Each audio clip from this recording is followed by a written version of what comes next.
এতদিন খাজনা দিসনি কেন? কেন দেব খা সাহেব? আমরা তো নিষ্কাম প্রজা ছিলে, এখন আর নেই। এই কেন হুজুর? খাজনা তো সুলতান মওকুফ করে দিয়েছে। সে কথা ভুলে যা চাষার বাচ্চা। নয়া সুলতান জালালউদ্দিনের নাম নতুন করে মুখস্থ কর। না না, আমরা কারোর নাম মুখস্থ করবো না। মুখস্থ করবি না? নতুন সুলতান জালালউদ্দিনের নাম মুখস্থ করবি আর বকেয়া খাজনা পয় পয় করে পরিশোধ করবি। নইলে সুলতান জালালউদ্দিনের আদেশে আমি তোকে চাবুক মারতে মারতে মেরে ফেলবো।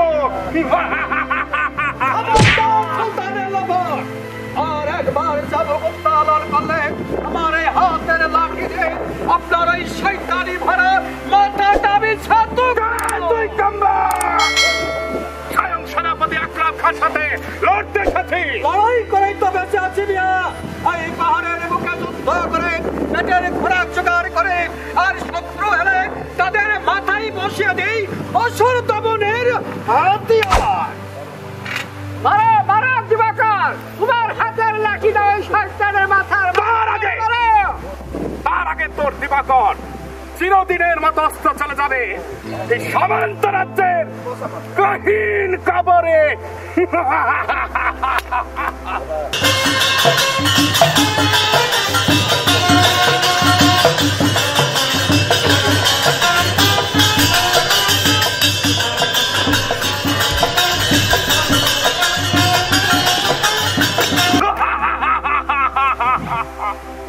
এবার এবার তোকে কে রক্ষা করবে? হিন্দু কাফের রক্ষা করবে। শান্ত রাজ্যের সেনাপতি মির্জা মেহেদী জীবন বাজি রেখে আমি ওদের রক্ষা করবো। আফসোস আফসোস সেনাপতি মির্জা মেহেদী, তুমি শুধু শুধু মূল্যবান জানটাই খোয়াবে, কোনো ফায়দা হবে না। আমার ভয় সামন্তবাসী করে না খা সাহেব। স্বেচ্ছায় যাবেন আর হাতের যন্ত্রটা আপনার বক্ষ ভেদ করবে। থাক, আর বাহাদুরি দেখাতে হবে না। আমি নিজেই তোমাকে মার্জনা করে চলে যাচ্ছি। তুমি ওকে ছেড়ে দিও না সেনাপতি। ও আবার এসে আমাকে চাবুক মারবে। ওই পেও না ভুবন কাকা, ওই মাজা ভাঙা সাপ কখনো কোনা তুলতে পারে না। খামোশ কাফেরের দল! আমি তোদেরকে জলদি জলদি পেটেকটা জালালাবাদ দিয়ে যাব। হিম্মত থাকলে তাই করবেন। বহুত বহুত হুঁশিয়ার সেনাপতি মির্জা মেহেদী, আমি তোমার এত বড় স্পর্ধা আর তোমার অহংকারের জবাব আমি কিন্তু দিয়েই যাব।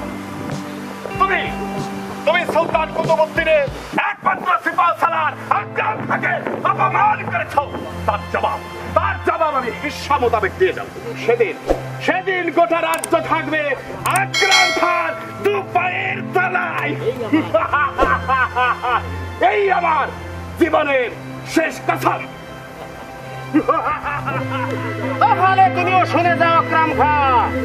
শুধু তুমি না, তোমার নয়া সুলতান জালালউদ্দিনকে বলে দিও, এর যদি সামন্ত রাজ্যের সীমানায় কোনো শয়তানের বাতাসেরা না পড়ে তাহলে তার ভাবলীলা আমি এখানেই সাঙ্গ করে দেবো। তুমি ওকে ছেড়ে দিলে কেন বাবা? বর্তমান আমি ইখতিয়ারের বাইরে, তাই এই অবস্থায় আমি কাউকে বন্দি করতে পারি না। এবার না পারলেও দোসরা বার যেন ওকে ছাড় দেওয়া হয় সেনাপতি, তাহলে ওই সোনার ফসলার আজ রক্তের বন্যায় লালে লাল হয়ে যাবে। এমন দিন আসার পূর্বেই আমাকে গড়ে তুলতে হবে কঠিন প্রতিরোধ দুর্গ, যার দুর্ভেদ্য প্রাচীর টপকে সুলতানি ফৌজ যাতে সামন্ত রাজ্যের ত্রিসীমানা মারাতে না পারে, তার জন্য আমাকে গড়ে তুলতে হবে। প্রত্যেক নর ও নারীর হাতে তুলে দিতে হবে শানিত কৃপান, আর সেই অসির ঝংকারে আকরাম বাহিনী পালিয়ে যাবে শ্রীগলের মতো। তাই হবে সেনাপতি। আমিও সামন্ত রাজ্যের আবাল বৃদ্ধ বনিতার সবার হাতে তুলে দেব আমি দেশ রক্ষার হাতিয়ার। সবার মুখে মুখে বলে দেব তাদের প্রতিবাদের ভাষা, যার কবলে পড়ে ওই আকরাম প্রতিষ্ঠিত, আর সমস্ত রাজ্য হবে দাসত্বের শৃঙ্খল মুক্ত। তাই যেন হয় ভগবান, তাই যেন হয়। দিবাকরের আর এক নাম সূর্য, তাই সূর্য যতদিন কিরণ দিবে ততদিন যুগে যুগে লক্ষ কোটি দিবাকর জন্মাবে এই রাজ্যের বুকে। তাই তো করুণী আমি নাহি করিডর মেষ শাবকের মতো, মেষ শাবকের মতো।